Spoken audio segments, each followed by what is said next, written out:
Hello and welcome to Hey, Ask Me Stuff, the show where you out there in the internet lands get to ask me stuff. I apologize for the slightly late start here. I was working on a few technical things that weren't quite working out the way I wanted them to, but got them to work. So I think we'll find out as we go through. So welcome. My name is Ken Coughlin. I'm a Christian apologist coming at you live on Tuesday night here, 6:30 Eastern time, from Trinity Lutheran Church and School in Joppa, Maryland. If this is your first time watching the show, welcome. Thank you very much for joining us. The name says it all. It's Hey, Ask Me Stuff. This is all about questions that have been submitted by the people out there on the internet to me to answer every week on this live broadcast. But normally at this point, what I do is I go through and I kind of explain how to get your question potentially answered on a future episode of Hey, Ask Me Stuff. Tonight's going to be a little bit different. For those of you that saw the post on the, frankly, the YouTube description, or even the post that was on Facebook that went out over this, I did announce there that this is actually going to be my last episode of Hey, Ask Me Stuff. It was not a decision that I made lightly, but I really don't have the time to devote to this and to do it well right now. So I'm not saying I'm not going to be back on the airwaves live or not live, or I'm already on the airwaves. I mean, we already have all sorts of content on the channel from the YouTube shorts, which is really what most people are watching nowadays. And so I'll continue to put those out, both stuff with my content and obviously the pastor's content here at Trinity. But this particular program is going to, take a break.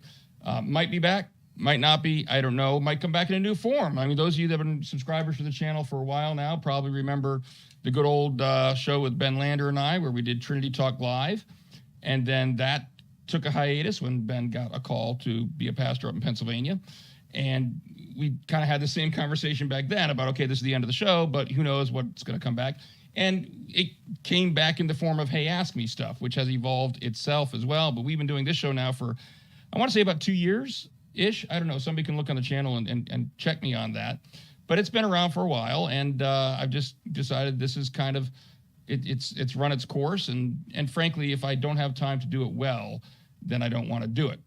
Still available for any questions, and I'll still be out there doing the apologetic thing, obviously. But this is going to be our last episode of the show. So since this is going to be the last episode of the show, we decided to kind of go out with a bang. Normally, I put the little byline down where you're right here up after I've been talking for a little bit. But you can see it's already on there, and it's maybe a provocative title for our last episode of Hey, Ask Me Stuff. And I call it Atheist Delusions. And we'll get to what I mean by that in a moment. I do want to, one last time, just let people know, let me see here, hold on if I can get the right button. There we go. That I do have a website called kencoughlin.org, KenCoughlin.org, where everything on there is free. It's pretty much all apologetic content from like 2006, 2007 through the present. I just found a bunch of new stuff, actually. I think I might have mentioned this last week on last week's show, that I used to run an apologetics ministry called 10 Minus Ministries. Now somebody else has the name, so I guess I can't open that can of worms up again because somebody else is now 10 Minus Ministries. But it was an apologetics ministry where, among many other things that I did there, I also wrote a blog periodically. And I realized that when I put this website together, I'd forgotten to include the blog content from 10 Minus Ministries. And so it was a big project to sift through years and years of that and get that on there. But that is now on there as well. Everything, we have a search bar, but in addition to that, everything is topically organized by content area. So if there's any questions you have going forward, I invite you to please explore kencoughlin.org for all your free content. It's not all just apologetics either. There's a lot of stuff about Christian theology, just general Christian living types of advice, things like that, pastoral advice, for lack of a better word. I'm not a pastor. Obviously, I'm an apologist, but there you go. So I just wanted to throw that out there one more time to invite people to check that out. Now, let's get into our topic of the night, which is Atheist Delusions. Now, the title is admittedly provocative, but I think it is well-founded. In other words, that well, hopefully as we go through this, you'll see what I mean by this. So what is a delusion? Now, some people may be looking at this title and thinking that I'm taking a pot shot at Richard Dawkins. Obviously, he wrote a very famous book, New York Times bestseller several years ago called The God Delusion. No, this is not connected to that, as hopefully you'll see as we go through. Because when I'm talking about atheist delusions, what we're talking about tonight, I'm not talking about atheism itself as a delusion. Richard Dawkins was almost claiming that the belief in God was a delusion, and frankly, didn't even obviously seem to clearly understand what the definition of a delusion is. Nothing he was describing was actually a delusion. But that's not what I'm going at. So if you are an atheist, a skeptic, and you're watching this program, please don't think that I'm arguing that your atheism itself is delusional and you're suffering from some kind of delusion for being an atheist. Some people would say, yes, that's not the point I'm trying to make, though. I'm making a more very specific claim here, and I'm going to defend it with evidence as we walk through this. But first thing I want to make sure we're clear on is what is a delusion. Here's a couple of definitions that I think are helpful. One is from the good old source Wikipedia, which, of course, is what everybody goes to, but maybe shouldn't when trying to get their definitions. And it's a good definition. I think the second one's better, but it defines a delusion as a false, fixed belief that is not amenable to change in light of conflicting evidence. Or the Oxford Languages Dictionary gives a little bit more particular definition. It says a delusion is a false belief or judgment about external reality held despite incontrovertible evidence to the contrary. So what a delusion is from a psychological standpoint is it's when you believe something and you insist on believing something, and what you believe is obviously false, all right? Obviously untrue. You have some belief about the outside world. It is obviously incorrect, but you continue to hold to it anyway. No matter what evidence is presented to you, it doesn't matter. Evidence is irrelevant. You will continue to hold this belief. So, for example, if you believe that the moon is made out of green cheese, you will continue to believe that no matter how much evidence, cosmological, astronomical evidence people present to you. All right, it doesn't matter. You will continue to believe it. It's obviously untrue. It is a delusion. All right. So when I am describing here atheist delusions, what am I talking about? I am talking about beliefs that many atheists, the overwhelming majority that I have personally interacted with over the past 2.5 decades as an apologist, the overwhelming majority of atheists hold to certain beliefs about what they think Christianity teaches. And those beliefs are false. They are absolutely incorrect. They're just wrong, all right?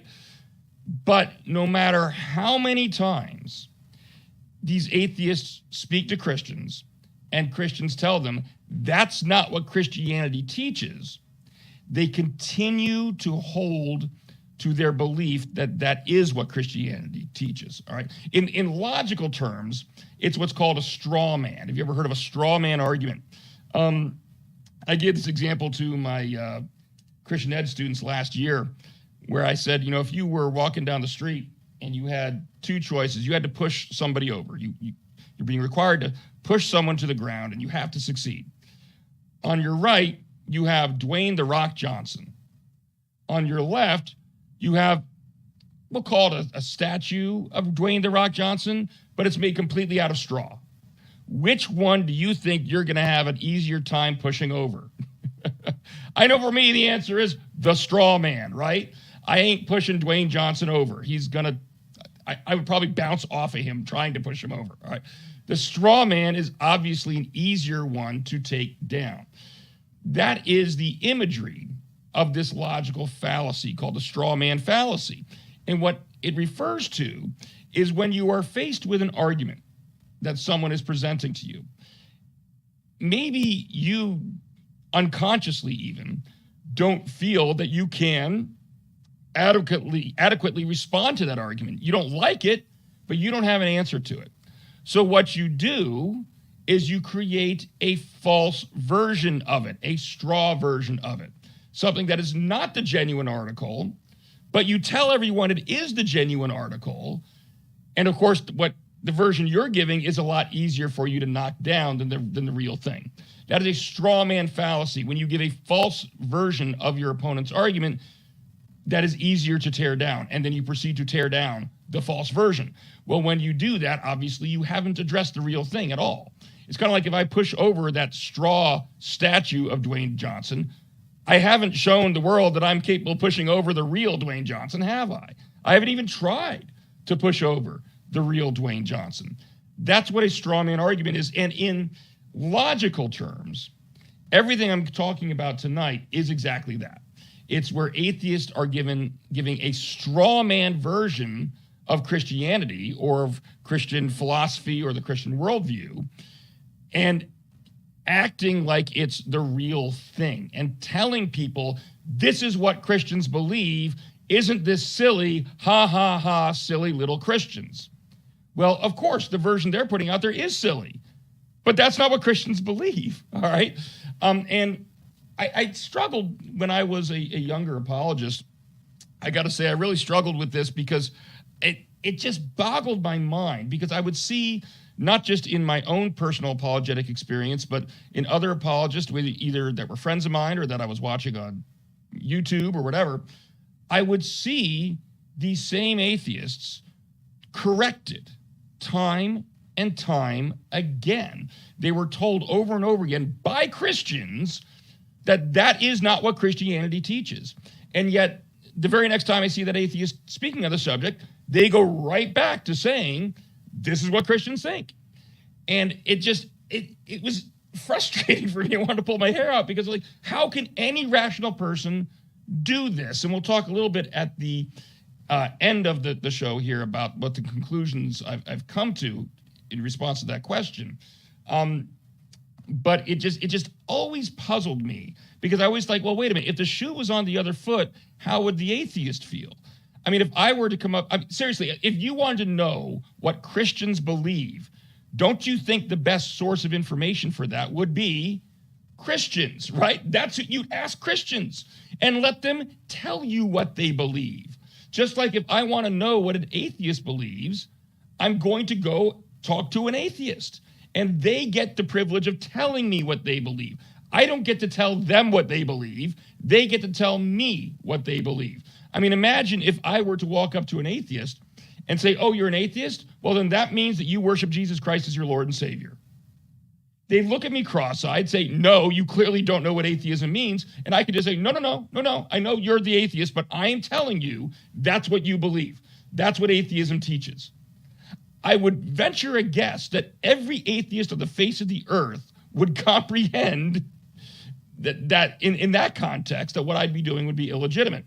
But for some reason, when the shoe is on the other foot, on a number of issues, and I'm going to point 4 out tonight, this is what they do. They get told they're wrong. They get told this is not what Christians believe, and yet they keep repeating it over and over and over again. And like I said, I'm going to offer up some possible explanations as to why that is at the end of the show tonight. So what I'm going to do is I'm going to give 4 examples from my own experience that I have seen where atheists do this, where they just continually insist on misrepresenting what Christians believe. The vast majority of the time here I'm going to spend on the first one. And the reason for that is I actually have some videos I want to show you, so you can actually watch it playing out in real time. You can see it happening, all right? And then once I illustrate the problem with what I believe is irrefutable evidence, at least of this one particular skeptic, the late Christopher Hitchens is who we're going to be talking about. Once I get through all of that and you kind of see and hopefully have an illustration of what the issue is, then I will kind of quickly run through the other 3 areas that I've seen this come up. The first area where I have seen this come up is what's called, is the belief that I see a lot of atheists throw out to me. Well, they will say that Christians claim that people can't do good things unless they believe in God. So you have to believe in God in order to be moral, in order to have a good collection of internalized moral values. Your moral values can't be good unless you believe in God. So You don't believe in God, you must think murder is okay, to use an extreme example. All right. This is the claim that atheists repeat over and over and over again and claim that this is what Christians believe. This is not what Christians believe. Where this comes from at its root is from something called the moral argument. And there's lots of resources on that website I told you about, kencoughlin.org, that goes through the moral argument in much more detail. But basically it says this. Imagine this situation. Let's say that John is walking down the street, whistling a merry tune, and then Steve is hiding out in a darkened alley. Then when John approaches that alley, Steve jumps out and pow, smacks John in the face. John says, ow, right? And then the first thing he says is, I think you were legally wrong to do that, and I'm going to sue you. I'm going to sue you in court for assault and battery for hitting me with no provocation. Well, Steve says, no, I don't think I was legally wrong. I think I was legally permitted to do that. I think the law says that I'm allowed to punch anybody I want to. And John says, no, it doesn't. Steve says, yes, it does. John says, no, it doesn't. Steve says, yes, it does. Well, what we have here is a difference of opinion about what we call the civil law, the governmental law, the law that the government enacts, right? Well, how do they resolve their differences of opinion? Well, they go to court, right? And a judge will tell them, or they open up a law book, or they talk to a lawyer, right? There is such thing as the civil law. They may each have their own personal opinions about what the right legal answer is, but it is possible for one of their opinions to be right and the other opinion to be wrong, because there is a higher standard. There is a standard of what the civil law actually says, regardless of what their opinions about it are. And so you look at what the actual Maryland Code book says, for example, and it says, no, Steve, sorry, you can't just jump out of dark alleys and punch anybody you like. So guess what? You're going to have to pay damages to John. So Steve believed subjectively that he was right, legally right to punch John, but his belief, his subjective belief, was mistaken. Objectively, he was wrong. There is an objective standard that says Steve was wrong, John was right. Now, take that exact same example, but now, instead of asking whether Steve was legally right under the civil governmental law, we ask, was he morally right? Well, I mean, we all understand the concept that there can be things that are punishable by law and things that aren't punishable by law, and a lot of that has overlap with the moral law, but not all of it does. I mean, I don't necessarily think that we would say that, for example, in America, we drive on the right side of the road. In England, they drive on the left side of the road. That's what our governmental law says. Is it morally, are the people in Great Britain being morally incorrect by driving on the other side of the road? No, because that's the type of law that is just, it's enacted by the government. It really doesn't have a moral factor to it. Murder, on the other hand, does have a moral factor to it. So the civil law and the moral law are, while there may be some commonalities, they're not identical. They're not the same thing. So now we're asking whether or not, good evening, Anne Maria. How are you doing this evening? I just saw a comment pop up. Nice to hear from you. So we can see there's a difference between the moral law and the civil law, all right? And so now we're asking, was Steve morally right for jumping out of that alleyway and punching John? Steve says he was morally right. John says he was morally wrong, morally right, morally wrong, morally right, morally wrong. They go back and forth and back and forth. Just like with the civil law example, we asked, is there a higher standard above both of their opinions that can determine whether one opinion is right and the other one is wrong? Ask the same question morally. Is there a higher standard of moral law that can decide whether one is morally right and the other is morally wrong? As Christians, we say yes, there is. In a more detailed breakdown, it comes from God's character. I'm not going to go into all that again. There's resources on the kencoughlin.org website that explain that in more detail if you want to go there. But on atheism, there cannot be a higher moral standard because there is nothing higher than us to begin with. According to naturalistic atheism, the material world is all there is. So we have these opinions, sometimes individually held, sometimes culturally held, but there can't be, by definition, anything above that determines which moral opinions are right and which moral opinions are wrong. That's what Christians point out. When we're raising the moral argument, we're not saying that non-believers can't have a good personal moral code. Sure they can. That's just like if John, the one who got punched here, was a non-believer, he still could think that it was wrong for someone to jump out of an alley and punch him, right? He can have the correct moral beliefs.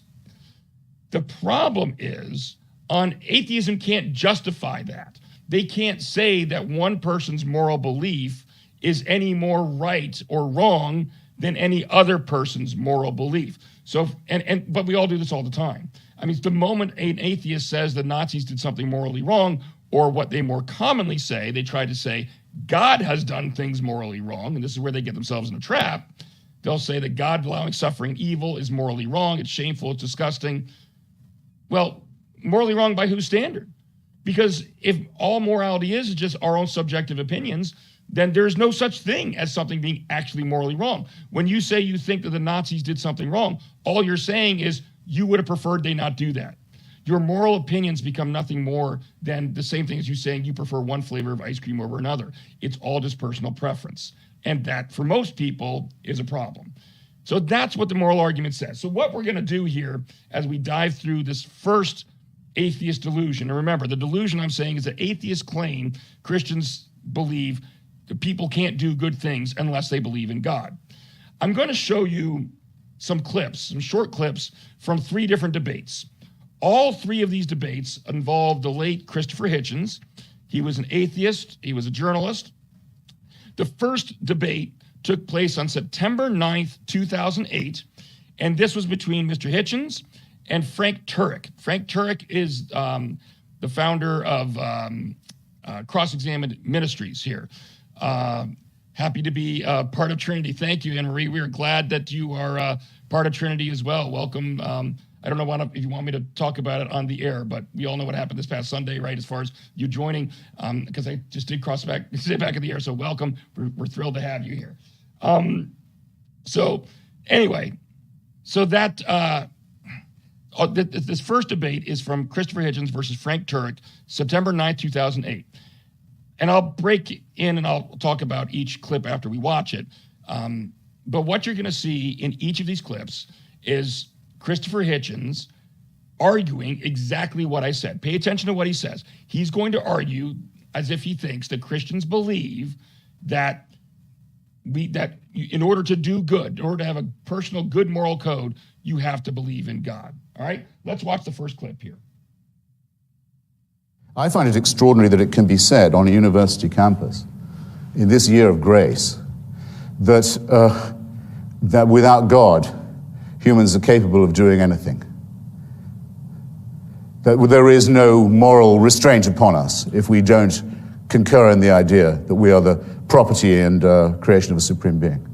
Well, isn't it as plain as could be that those who commit the most callous, the most cruel, the most brutal, the most indiscriminate atrocities of all do so precisely because they believe they have divine permission?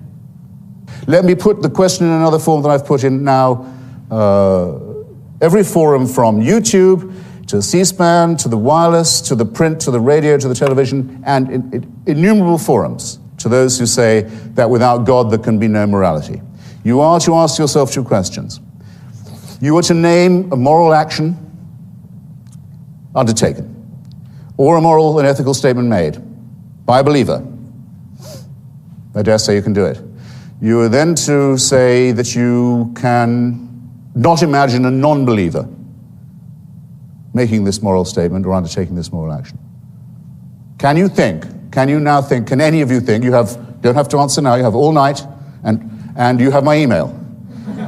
And I've done this with everyone from the Archbishop of Canterbury to even lower people.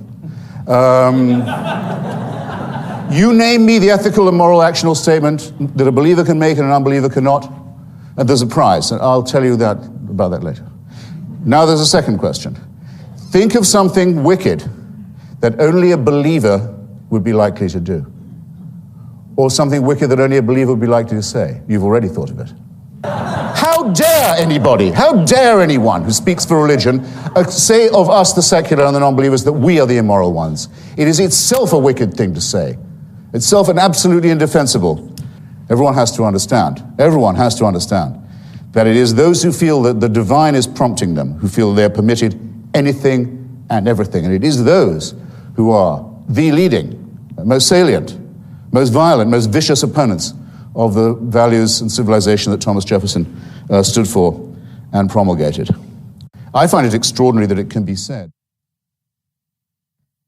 All right. Well, apparently I accidentally set those videos to loop, so let's start it over again. So you saw hopefully what I told you he was going to say, right? His entire speech there was based upon moral beliefs and moral actions, what we do, what we think is morally right, what we think is morally wrong. And he even got all outraged, right? How dare anybody tell me that we're the immoral ones? Whoever said that, all right? Now, in the sequence of time of the three debates I'm going to show you, this was the earliest one. So for the sake of grace, we're going to assume at this point in time that maybe Mr. Hitchens just didn't know that that is not what Christians believe. All right. So I'm going to show you now a short clip of how Frank Turek responded to him. Okay. Here's what Mr. Turek had to say. Now, Christopher talked about atrocities, but again, on the atheistic worldview, here's the main point. How do you define what an atrocity is? Who defines it? Who has the authority to define what an atrocity is? The carbon atom? The benzene molecule? I'm not saying you have to believe in God to be moral. I'm not saying that only religious people are moral. I'm not saying atheists can't be moral. I'm not saying atheists don't know morality. I'm saying there's no way to justify what is right and what is wrong unless there's some authority that provides it. What is the authority? In a materialistic worldview, there is no authority. The carbon atom has no moral authority over you. And it seems that Christopher goes on and on about how he does not want to be under some kind of divine totalitarianism. That is a moral rejection of God. Where does he come up with this immoral totalitarianism? His worldview does not afford immorality because his worldview does not afford morality. He has to borrow from the Christian worldview in order to argue against it. In fact, he has to sit in God's lap to slap his face. Now, Christopher talked about atrocity. All right. So you saw how Frank Turek responded. So at this point now, Mr. Turek has explicitly told Mr. Hitchens that I'm not arguing that atheists can't behave morally. That's not the Christian view. You're arguing for something that we agree upon. We agree that atheists and theists alike can behave in a moral manner. That's not the point. So you raising this as an objection to Christianity is you raising a straw man, like we talked about before. You are claiming Christians believe something that we just don't believe. All right? So that's the first debate. Second debate I'm going to show you was with Oxford mathematician John Lennox. Now, this debate occurred on March 3rd, 2009. So this was only about 6 months later, all right, from the debate he just had with Frank Turek. Watch when the issue of morality comes up again, what Christopher Hitchens says. And understand, remember, at this point, we have irrefutable evidence that he's been told by at least one Christian that what he's putting out there is not the Christian view. Look what he says. If you think that we wouldn't know right from wrong, we'd have no concept of good and evil, or the right action or the wrong action, or the right thought or the wrong thought, if we didn't have the permission of a supernatural celestial dictator, if that's where our ideas of good and evil come from, then let me ask two questions of you first. Okay, I'll ask the questions and I'll leave it with the questions. And I hope I'll get a response later. You must now, ladies and gentlemen, if you believe this, you must tell me of a right action performed or a right statement, moral statement made by a believer, such as Dr. Lennox, that I could not make myself or couldn't state myself, something that only he could do as a believer that was right and moral, and I could not do because I'm not a believer. I've asked this question in a lot of places now and to a lot of people, including senior bishops and archbishops and others. I have not yet had an answer to it, and there must be a good answer if they are to make the claim that faith licenses morality and ethics. And then, my second question, corollary question, much easier. Please think of a wicked action done by someone purely because they are a person of faith. Think of an evil thing said or an evil thing done that is only done because the person is religious. You've already thought of one. If you think... All right. What did he do? He gave the exact same speech this time around that he'd already been told is not fairly representing the Christian view. He's again trying to make it out as if Christians are saying that if you are that you have to believe in God in order to have a good personal moral code. And if you don't believe in God, you can't have a good personal moral code. And he tried to make some specific suggestions there, which, by the way, are evidentially false. As a matter of fact, far more atrocities and deaths and murders and all that have occurred in the 20th century under atheistic regimes than in the entire history. People love to talk about, the Crusades and all that. Far more people died under Nazism and under Joseph Stalin than under any of that. And those were both atheist regimes. Communist China today, to give you another example. So it's just, atheists love to say that, love to say, oh, all evil is the result of, people's religious belief. No, that's just evidentially untrue. You can't rationally believe that when you look objectively at the evidence. But that's a side note. The point here I'm just trying to illustrate here is, so we had a debate one. He said, Christians think you have to believe in God to have a good personal moral code. Frank Turek says, no, that's not what we believe. That's not the point.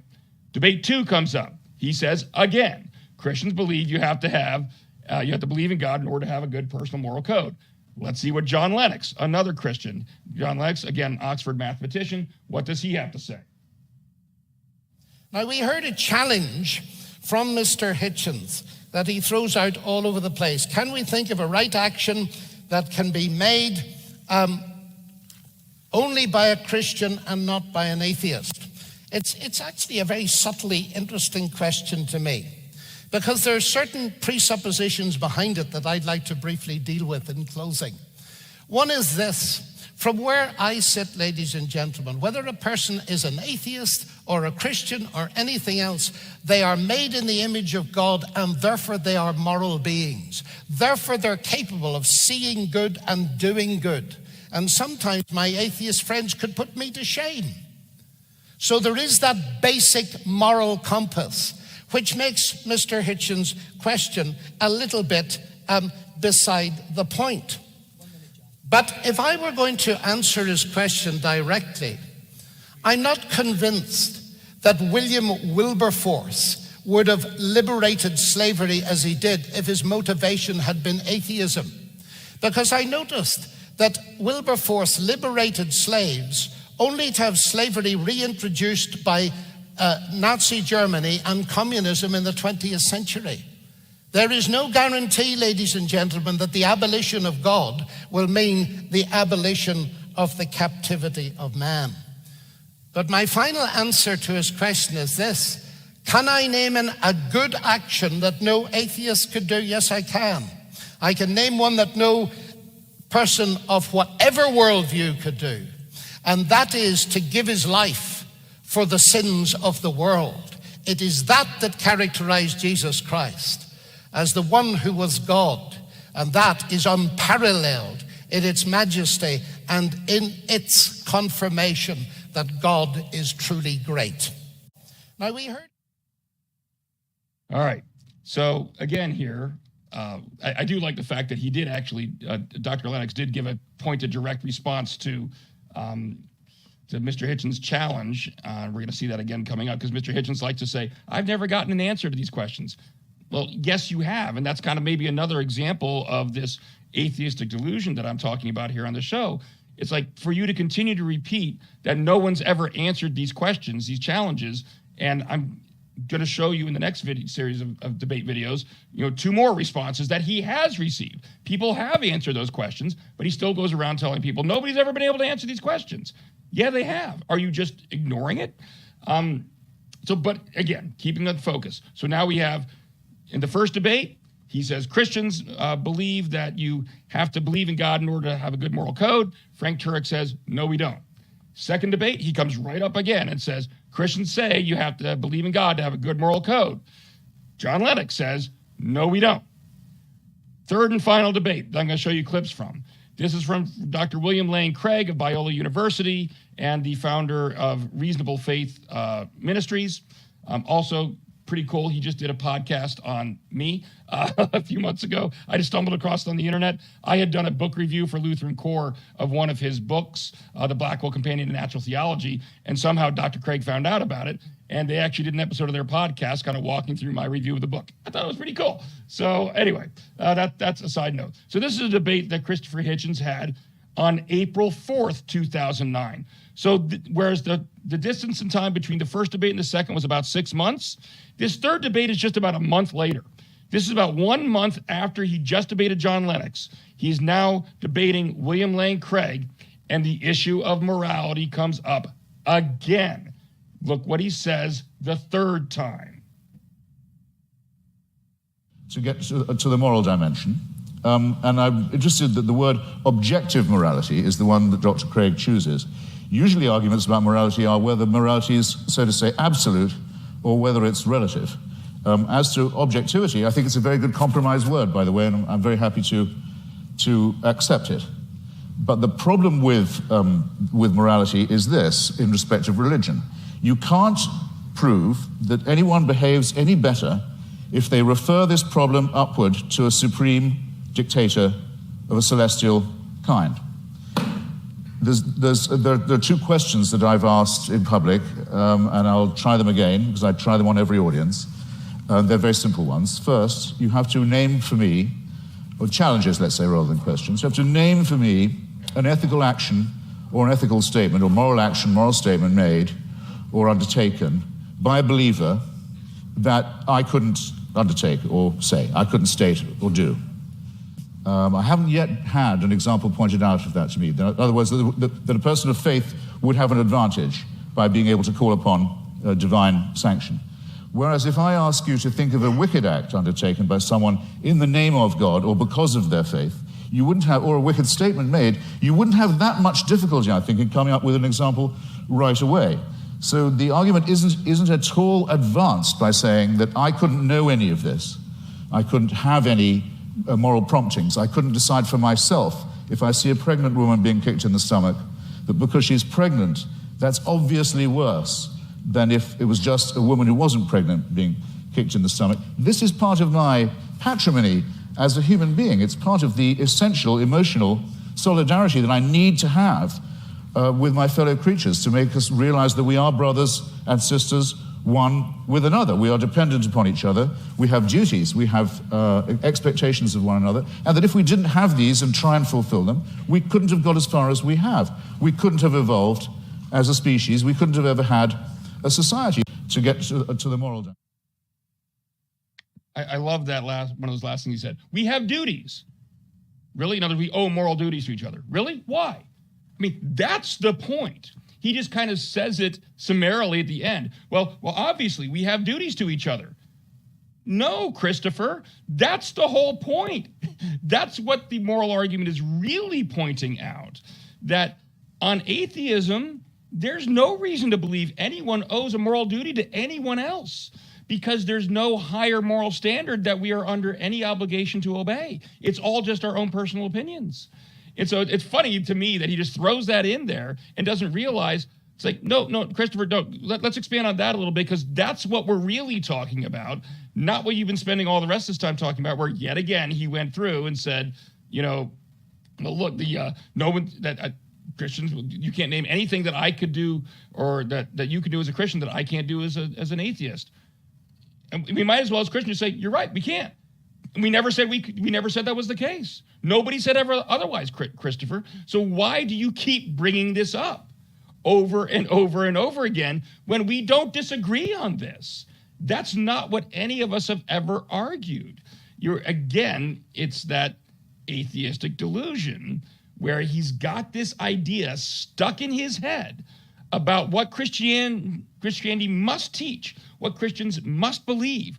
And it's like this script that he just has to keep repeating over and over and over again, even though we've already seen two different Christians so far, Frank Turek and John Lennox, both tell him that his understanding of Christianity is incorrect. That's not the view. I also find it interesting that, again, you hear he say when he raised his two challenges, he again said, I haven't had anybody give me an answer to these.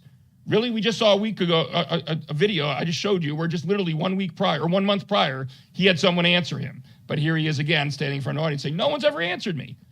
I mean, did you forget your conversation with John Lennox from a month ago? Anyway, so last clip from this debate is going to be William Lane Craig's response, again, as you'll see, for the third time, and there have been plenty more of these, just the three I'm showing you here, telling Christopher Hitchens that he's got Christianity wrong. Here's what he said. Now, what about the moral argument? Here he says that you have to prove that people would behave better if they believed in God. That's not the argument. I hope that's clear to everyone. The argument is that without God as a transcendent foundation for moral values, we're simply lost in sociocultural relativism. Who are you to judge that the Nazi ethic was wrong? Who are you to judge that the ethic of ancient Hinduism was wrong? Who are you to judge that the Afrikaner apartheid is wrong? This is all just the result of sociocultural evolution, and there is no transcendent objective standard apart from God, and that's what God delivers for us. Now, Mr. Hitchens says, name one moral action that an unbeliever could not take. Well, that's trivially easy. If God exists, there are all kinds of moral duties that we have that the unbeliever could not recognize. At the panel discussion last week in Dallas, when Mr. Hitchens demanded that someone name such an action, a pastor on the panel immediately piped up, how about tithing? Well, leave it to a pastor to think of that, but clearly that's an action that only a believer would take. Even more fundamentally, what about the first and greatest commandment? You shall love the Lord your God with all your heart, with all your strength, with all your mind. That is an action that only a believer can take. No unbeliever can discharge even this most fundamental of moral duties. But in any case, all of this is beside the point with respect to the moral argument. The point is that on atheism, there are no moral obligations for anybody to fulfill. In nature, whatever is right, and Mr. Hitchens is unable to provide any sort of objective foundation for moral values. Massimo Pigliucci is a philosopher of biology. This is what he has to say. He says, on atheism, there is no such thing as objective morality. Morality in human cultures has evolved, and what is moral for you might not be moral for the guy next door, and certainly is not moral for the guy across the ocean. And what makes you think that your personal morality is the one and everybody else is wrong? What we call homicide or rape, he said, is very, very common among different kinds of animals. Lions, for example, commit infanticide on a regular basis. Now, are these kinds of acts to be condoned? I don't even know what that means because the lion doesn't understand what morality is. Morality, he says, is an invention of human beings. It's just a convention that human beings have adopted to live together, but it has no objectivity. And that's what I offer Mr. Hitchens tonight, is a solid, transcendent foundation for the moral values that I think he so desperately wants to affirm. Now, what?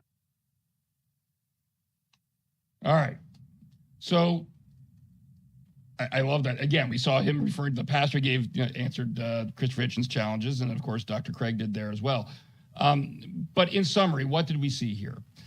In the span of about 7 months total, we saw the late Christopher Hitchens, a skeptic, come up initially and say, Christians say that you can't have a good personal moral code unless you believe in God. Matter of fact, in the first debate, we saw him get actually kind of angry about it. Frank Turek said, that's not what Christians believe. We agree you can. That's not what the argument's about at all. 6 months later, in another debate, Christopher Hitchens stands up and says, Christians believe that you have to believe in God in order to have a good personal moral code. Now, mathematician John Lennox stands up and says, we agree that's fine. Nobody disagrees with that. That's not what we believe.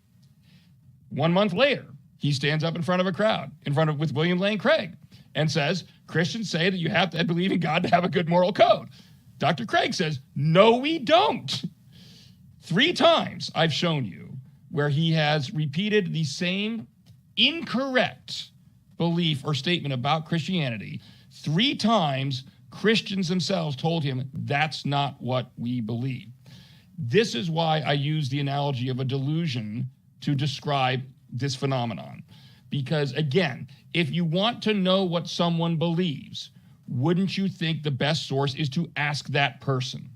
Here we have an atheist, Christopher Hitchens, insisting that Christians believe X, even though every single Christian he comes across tells him, no, we don't. And it doesn't matter how much evidence to the contrary he gets. It doesn't matter how many Christians tell him that's not our view. He continues to believe it, and he continues to repeat it and recite it. Not anymore, he hasn't regrettably passed away, but this is, again, because that's just a clear example of it, because again, you have 3 debates within 7 months of each other, so he can't claim ignorance. You can't look at this and say, well, maybe he didn't know. Maybe you could say that for the first debate, but after 3 debates, where every single time he keeps saying the same thing and keeps getting told that's not what Christians believe, at that point, you can't plead ignorance anymore. For some reason, he has this delusion where he has convinced himself in his mind that this is what Christians believe, and no matter what evidence he's given to the contrary, he's going to continue to repeat that falsehood, repeat that straw man. So that, I'm not going to spend nearly as much time with the last 3 illustrations. I'm just going to kind of mention them quickly in passing, because I really just wanted to show you that what I think is definitive evidence, a definitive illustration of what I'm talking about. The second area, in addition to this idea, the first statement atheists love to say is Christians think you have to believe in God to be moral. No, we don't. Second one, they will say Christians don't use logic and reason. They believe in, they refuse to use logic. They will not even engage in logic and logical argumentation when they're doing their arguments. What I found funny about this one is I had a video recently where I was teaching symbolic logic. And symbolic logic, for those of you who don't know, is a way of really focusing on just how reasoning works, how proper reasoning works. When we get into a debate about some issue with someone, we often have our own preconceptions, our own biases that can cloud our judgment, right? And so what symbolic logic allows you to do is takes the content of whatever it is you're talking about and just translate it into symbols, just pure symbols. And then it's kind of like geometry in math, geometric proofs, right? And then you can use the laws of inference, the logical laws of inference, to see what you can properly logically conclude from certain statements. And then once you figure that out, then you can insert the actual content back into the symbols.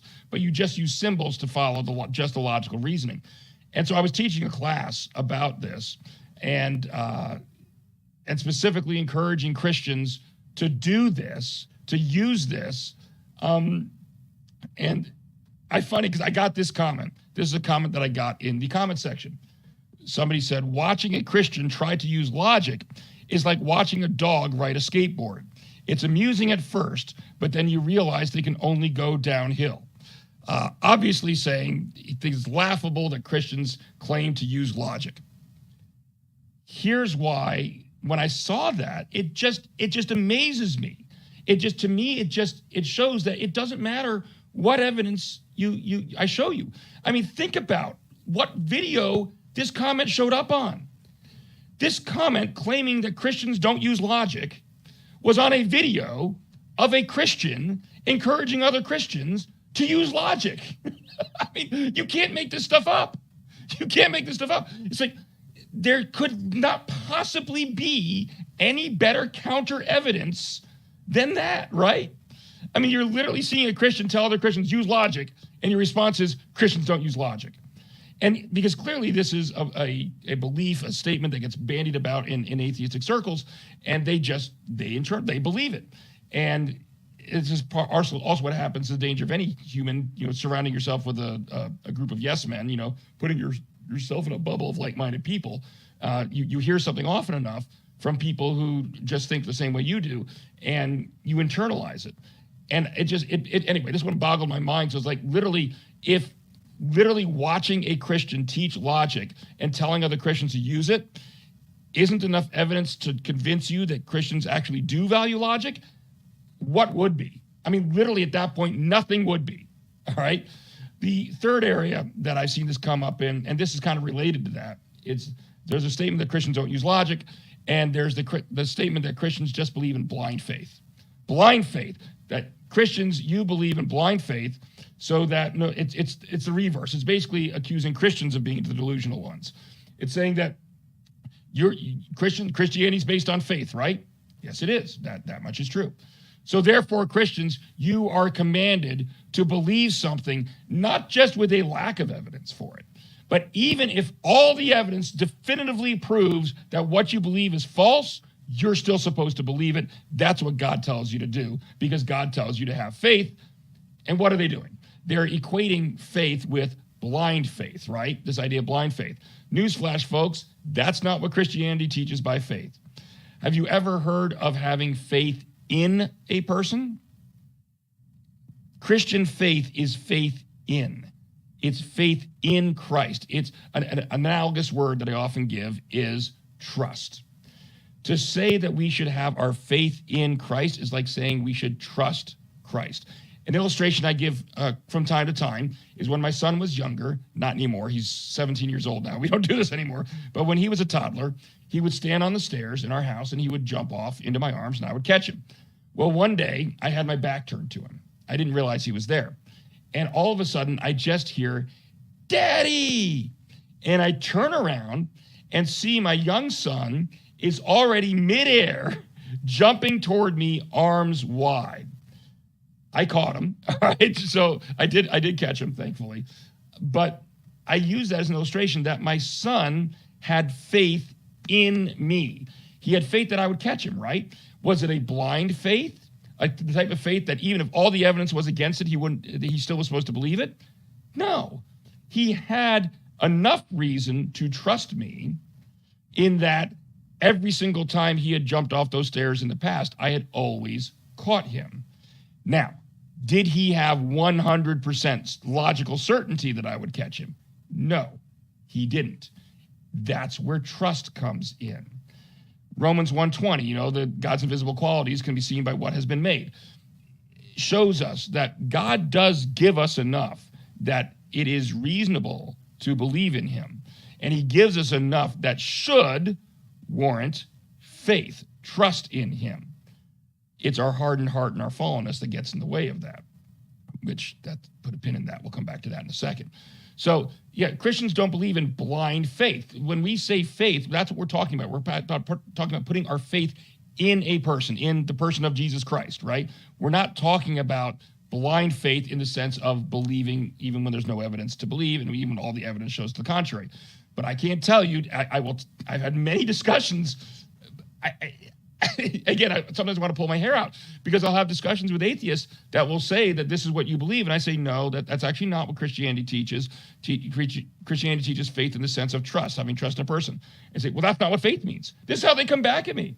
I tell them what I believe, what Christians all around the world believe, what the Bible teaches. And I say, no, that's wrong. That's not what faith means. Faith is blind. It means belief in spite of evidence. It's the same thing. It's that delusion. If you want to know what I believe, you don't get to tell me what I believe. I get to tell what I believe, right? You wouldn't want me doing it to you, but they do it all the time. This is another situation. Atheists love to say, you believe in blind faith. No, we don't. All right? We don't believe that there's enough evidence out there to have 100% certainty. That's true of anything in life. But we do believe that there's enough evidence in the creation and God's revelation and fulfilled prophecy and all that, and in the person of Jesus Christ to warrant that faith, that trust in him. All right. And the fourth and final one that comes up quite a bit is the idea that Christians allegedly only do good to avoid going to hell. That Christianity is all based on scaring people. Now, this one I will say there are many, I'm going to assume for the sake of argument, otherwise well-meaning Christians who may misunderstand this. And so there are many people who may have grown up in households where this is what they were taught. But this is not what Christianity teaches. All right.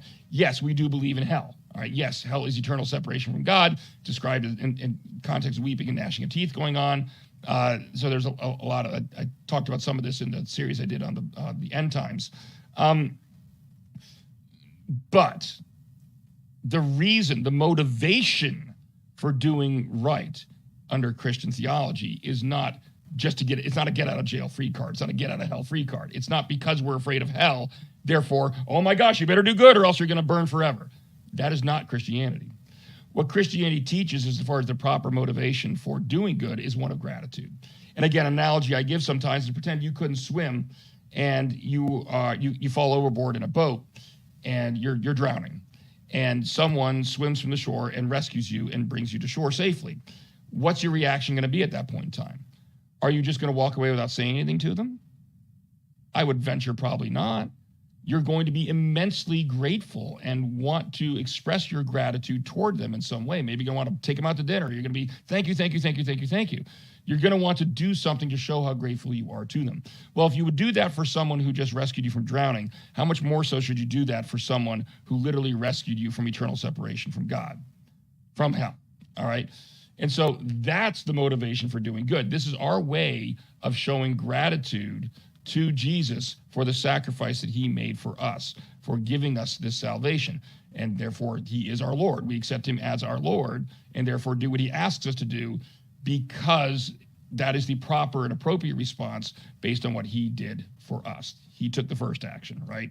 So 4 things that are just incorrect that atheists love to say. Number 1, Christians claim you can't do good unless you believe in God. Number 2, Christians don't use logic and reason. Number 3, Christians believe in blind faith. Number 4, Christians only do good to avoid hell. All of those are false statements about Christianity. All of those are straw men, but they are repeated over and over and over again, and repeated, frankly, quite vociferously, that no matter how many Christians tell the atheists that they're not true, no matter how much counter evidence is provided, almost every atheist I come across continues to repeat these straw man, these falsehoods. All right. So again, getting back to what I said at the very beginning, I struggled for the longest time with, well, why do they do this? I mean, I couldn't wrap my mind around it, because I know if I wanted to know what someone believed, I would just ask them. So how is it that they think they're being reasonable when they're representing, or rather misrepresenting, what Christians believe? Don't you think if you really were interested in having an accurate understanding of Christianity, you would just ask Christians? And when a Christian tells you, and more than just one, when Christian after Christian after Christian after Christian tells you that's not what your understanding of Christianity is incorrect, don't you think you would just adapt your belief system so that you would be accurately representing it and actually trying to address the genuine article? But they don't do that. They don't do that. And that's what just, I've struggled for the longest time, but why on earth wouldn't they do that? And what I came to realize, or I've come to realize now, is there's basically 2 possibilities, I think. And you can disagree with me. If you do, tell me in the comment section, whatever. The first possibility is the one that, let's be honest, is what I adapted and what I believed when I was a younger, less experienced apologist. And that's I thought these atheists were just deliberately lying, intentionally being untruthful to everybody. Because at that time, I couldn't believe any other possibility. I mean, they were saying that I believed X. I would tell them to their face, I don't believe X. And then the very next thing out of their mouth, they go down the street and tell somebody else, hey, guess what? He believes X. After I just told them I don't. And when I was a younger Christian and a younger apologist and less experienced, I looked at that and I really just couldn't see any other possibility other than you're just intentionally lying about me. You just want to make me look bad. So you're going out there and you know the truth. I know you know the truth because I told it to you. How can you not know the truth if I just told it to you? There's the rub. And that's what we'll come back to in a minute. I assumed they must know the truth because I told it to them. And therefore they must be going out and telling untruths intentionally. All right. That was the first possibility. But as I've matured, I've seen another one. And frankly, it's one that, surprise, surprise, God laid out in Scripture. And it's this. The reason I think these atheists continue to make these false statements about what Christianity teaches is because I think they really believe it. I think they genuinely believe that's what Christianity says. And there's almost like a mental block in their brains. It's almost like they don't even hear you. You can shout from the rooftops that they're misrepresenting the Christian faith, and that information is just never processed. It never enters into the brain. And they never think about it. They never internalize it. They're not even listening to it. It's kind of like a mental block, which is why I use the more psychological term of a delusion. Where I think it's different is I don't think it's a psychological delusion in the psychological diagnosis type of sense. I think it's not a mental block in that sense. It's a spiritual block. And this is where Bible study comes in, of course, and I'll just give you one passage of many, and that's 1 Corinthians 2:14. It says, the person without the Spirit does not accept the things that come from the Spirit of God, but considers them foolishness and cannot understand them. What did that say? Cannot understand them because they are discerned only through the Spirit. If you don't have the Holy Spirit convicting you, if you oppose the Spirit's promptings, then you just won't process this type of information. It won't, and you have that spiritual block. And so it doesn't matter how many times someone tells you that's not what Christians believe. You're gonna keep going on telling people that's what Christians believe. Because unless you have the Holy Spirit, you will never internalize that truth. It's like you won't even hear it, essentially. The more I converse with atheists, the more convinced I am of this biblical truth. And of course, there's other passages where God talks about people having hardened hearts and all of that, same kind of thing. And like I said, I really, given the evidence and what we've seen and what I showed you, for example, tonight with all those debates with Christopher Hitchens, who I think shows irrefutable proof that even though he was told over and over and over again that he was misrepresenting Christianity, he just went right on doing it.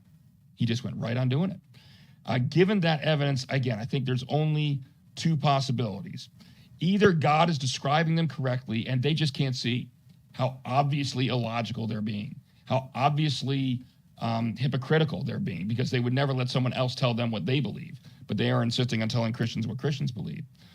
Or the other possibility is they're just deliberately lying. They know the truth and they're deliberately telling untruths anyway, which would make them pretty darn immoral human beings, wouldn't it? Well, as I've gotten older, I tried to give people the benefit of the doubt, and I try not to assume that people are just blatantly immoral beings because, frankly, there but for the grace of God go I, right? I know I'm a sinner.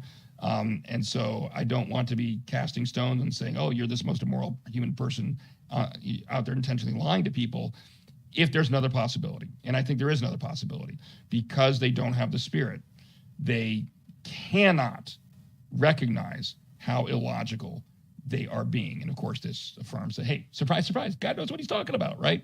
So that's the conclusion that I've kind of come to in all of this, that, and it does, frankly, make it a lot easier to engage in these conversations, as 1 Peter 3:15 says, with gentleness and respect.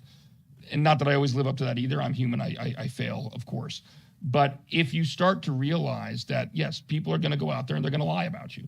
They're going to flat out lie. They're going to say you said things you didn't. They're going to say you believe things you don't. That's part of what's going to happen if you're sharing your faith as a Christian, period. Expect it, right? But once you realize that it's not necessarily that they are deliberately setting out to do this, maybe some of them are, as much as they have this spiritual block, because they don't have the Spirit, so they cannot discern the things of the Spirit, which means they really don't see it. It seems so obvious to us, but they really don't see how hypocritical they're being and what a double standard they are creating. So that's the conclusion I've come to. There you go. So that's my position on the atheist delusions and why I call them that. All right. So that's all I got, ladies and gentlemen. That's a wrap on Hey Ask Me Stuff. Thank you very much for being a part of this journey the last few years. For those of you that were with us for Trinity Talk Live, thank you very much for being a part of that as well. Again, this is not by any stretch of the imagination the end of this YouTube channel. This YouTube channel has a whole lot more content on it than just this. So again, if you have not subscribed yet to the YouTube channel, please do so. Last I checked, we were at 2,656 subscribers. We want to keep pushing that number up so we can help spread the gospel And I'll be honest with you, I know we have subscribers who are non-believers, because sometimes we post something out there and like I get a comment 2 seconds after we posted it from somebody who's a non-believer. And it's like, there's no way you did it that quickly. You got a notification that that I posted this, and that's why. So we are spreading the gospel message through this ministry, of this online ministry. We invite you to be a part of it. Subscribe to the YouTube channel, share this video, share the channel with other people, ask them to subscribe as well, and just help us spread the gospel, help us do God's work. All right, again, reminder, kencoughlin.org, KenCoughlin.org is my personal website that has all sorts of apologetic content, all there topically arranged. I invite you to peruse that for any additional questions you have, all completely free. All right, ladies and gentlemen, that's all I got. It's been a pleasure. Thank you, thank you, thank you, and God bless.